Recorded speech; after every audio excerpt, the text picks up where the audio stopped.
I've been waiting my whole life for this, man. You look I've anxious, been brother. waiting my You whole look life. anxious. I love it. Yeah, man, I'm ready, dude. Because I Check it out. Let me tell you one.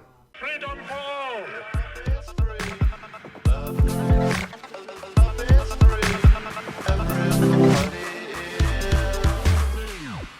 What is up, my MMA brothers and sisters? Welcome to another episode of Let's Talk MMA podcast. This is one of those segments where we get to know another fighter by the name of Mike Howard. He is a student of the black belt Josh Cordero. We're going to learn a little bit more about the team. Mike is actually going to have his first amateur fight this coming Saturday, April 15th at the Titans cage. So we're going to get to know him. This is the start of his journey. So I'm definitely excited to get to know more about him and kind of the plans that he foresees in his future. So without further ado, let's get to know Mike Howard. There he is. Hey, how's it going? Mike, what's going on, brother? How are you? Good, man. How you doing? I'm well. Well, first off, good to meet you. Obviously, we've messaged back and forth a little bit, but we finally get to talk. And I was letting everybody know that you got an amateur fight coming in a week. First off, how you feeling right now? I'm feeling great, man. I'm ready. It's been a long time coming. I know it's my first fight, but I've been prepping for this my whole life, so I'm ready to go. Only one more week to go. Very good. So, And what weight class are you fighting at? I'm fighting at 135 pounds. Gotcha. And that's basically where you feel will probably be your home as far as weight class? You know what? Honestly, that's what I was thinking in the beginning. But this weight cut has been actually fairly easy. I've cut weight my whole life through wrestling, and I'm already right there pretty much on weight. So depending on how this fight goes, I might even jump down to 125. We'll just see how it goes, one fight at a time. Yeah, sounds good. Well, one of the main things I always like to do, especially on these episodes where we get to know you, and it's my first time meeting you, I like to see where it started. So I do understand that you are a wrestler. Would you say that's kind of where your martial arts or grappling or one-on-ones kind of started? Yeah, well, it actually started before wrestling. We used to do Taekwondo when I was young with USA Martial Arts under Jim Buhishin. Cool. So I went through there, and then I started wrestling at like 10 years old. So yeah, Wow.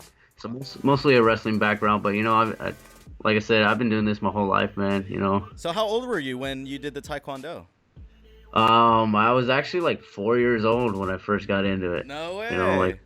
Yeah, like straight out of diapers, they put on me, No, that's pretty crazy because I it's kind of like the way I see it anyways, I would think, is it's kind of like a language, The younger you are, the easier it is to kind of flow with a certain language.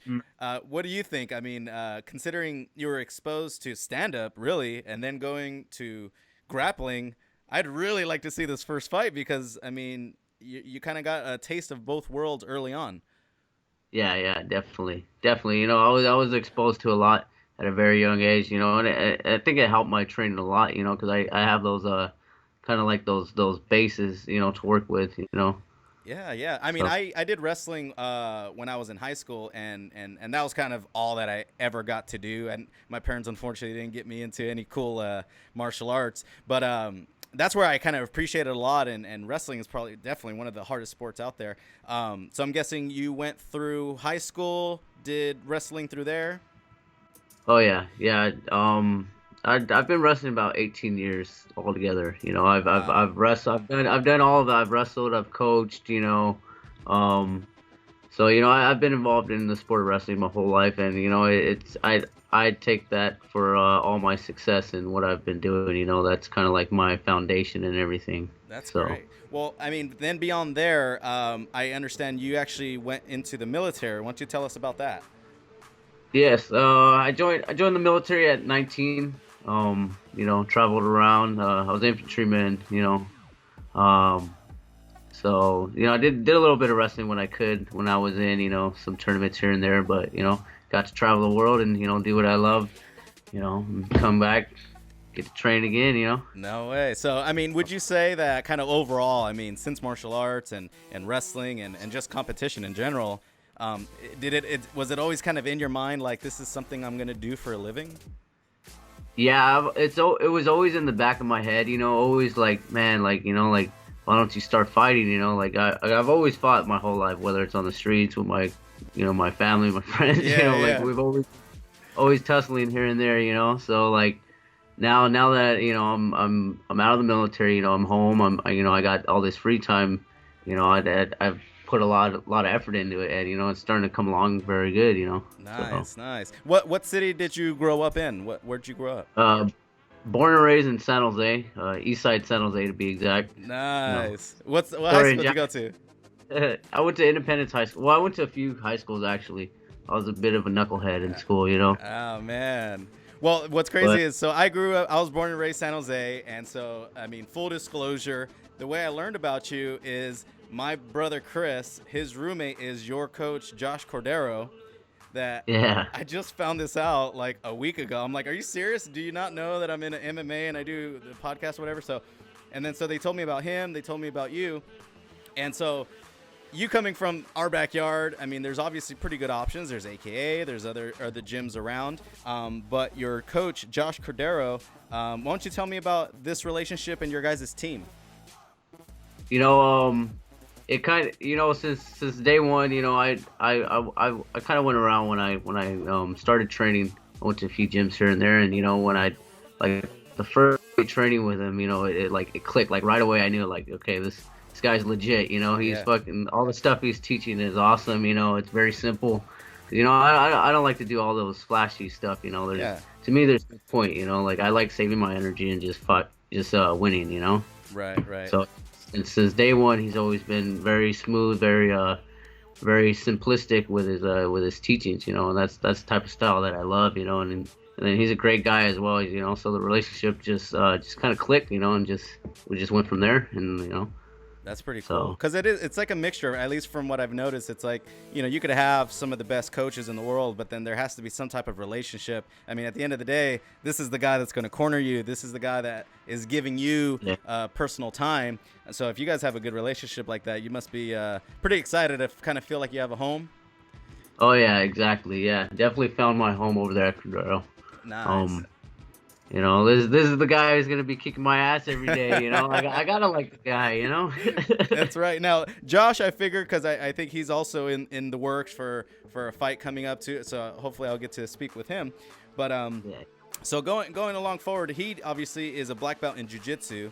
How did you kind of like being a wrestler, now kind of training stand-up and jiu-jitsu and all these different things? How has that transition to MMA? You know, have you liked it?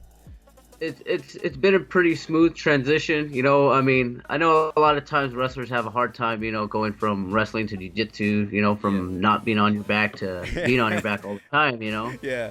But you know, from a young, like my dad, when I was younger, my dad, he used to train with Frank Shamrock over at AKA. Back in the day. And so, you know, he would come home and he would show us little moves here and there, like little arm bar or stuff like that, you know. So I was always really intrigued since at a young age, you know. Well, I got an interesting question for you. I mean, because you, like you said, you were introduced to Taekwondo at age 4, and then you became a wrestler, which is basically grappling. So once you started going into MMA, how did you, how do you feel pretty comfortable in stand-up? Did it kind of just like riding a bike? It just was there the whole time? Yeah, you know, I've always been kind of like a go-getter. You know, I've always been down for the challenge and up for, you know, for something new and challenging. You know. Yeah. So, but it was a pretty smooth transition. You know, but like my ground game is, you know, that is my bread and butter. But you know, we've been working a lot with my kickboxing and my standing. So I've been feeling good all around, man. You know, I'm ready for it. Any position we're gonna be in, really. That's cool. I mean, that must be the most exciting.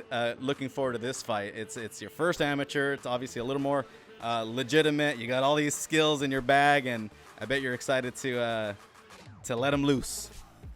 Yeah, man. I've been, you know, I've been waiting my whole life for this, man. You look anxious, brother. You look anxious. I love it. Yeah, man, I'm ready, dude. You know, because you know I've always cutting weight in wrestling. You know, I was always like real heavy, and like now like my weight's good, my diet's good. You know, my training, the training camp has been phenomenal. You know, I started out at 154 pounds when we first started last month, and I'm already at like 138. You know, sitting 138 naturally. Wow. So I'm really excited. That's why the 125 thing is very possible. Yeah, I didn't think it would be this easy, coming from 54s. I didn't want to make myself weak, but I feel strong, dude. I'm really liking this. I'm really excited for this, man. Cool. Like I'll say next week, it's all gonna show. Well, this is the time. I mean, at least you get to fill out 135. Your weight is low. Who knows if there's a 125 opportunity, you can do it. If there's a 135 opportunity, you can do it. So just go with the flow, right? Well, I got one last question, which is usually my favorite. This is the beginning of your journey, and one of my favorite things, like I said a little bit before, I hold MMA fighters, athletes at a high regard. You guys are the most courageous, toughest, and you guys work hard. I mean, everything from conditioning, let alone getting beat up and beating up on. Yeah. I mean, I think it's the toughest thing an individual can do. So a lot of respect for you. But I know that when you start this journey, you probably have a goal. What do you foresee for yourself? What does your future look like to you? One day, honestly, the only goal I can have is fucking, make it to the top UFC, man. Like, for me, it's like, if you're not in this to be the best, to be the greatest, then why are you in it? I don't want to train to be mediocre. Yeah. I want to train to be the best. I want to make my name out there. I want everybody to know who Michael Howard is. And they will one day. So, I want to be the best. I want to be the top. I want to be a champion one day. And I think I have it in me to make it there. And what's crazy is when I ask this question, and the more I ask it, it's almost like I'm not necessarily expecting a certain answer or anything like that. But I feel like the response that you give or the person gives is kind of important. It's kind of revealing to really where's your mind at. And for you to shoot that far and say UFC and say, what, I'm looking to be the best. That's what I'm training for. I mean, if you don't believe it and if you're not saying it, then who else will, right? So Exactly. So you're doing it. You got one step in a week coming. I can see how anxious and excited you are for it. So that makes me anxious and excited for it. So, I really want to thank you for this time and letting me join on to the journey that you got in front of you. And I got nothing but good vibes that I'll be sending to you all the way till Saturday. It's awesome, man. It was a pleasure, man. Yeah, I'm ready, man. Next week, just stay tuned. You'll see something good come out. Good deal. Well, hopefully, do you know if this is going to be recorded in any way, if for people to see it afterwards?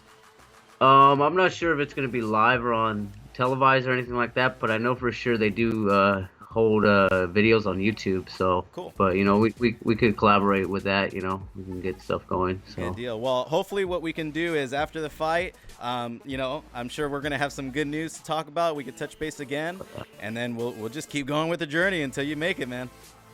Definitely, man. Sounds good. All right, Mike. Well, thanks again for your time, brother. Best of luck, and we'll talk real soon. Thank you. Pleasure. Thank you, guys. All right, brother. Take care, my man. There he is, Mike Howard. I mean, that's what excites me. I literally am getting like goosebumps because I don't know about you guys. You guys let me know in the comments, but I just feel he's ready to get in there. He's ready to unleash is like what I got the feeling for. So this is the first step, obviously one fight at a time, one day at a time. So best of luck to him. We'll keep you updated on his journey. And then until next time, peace.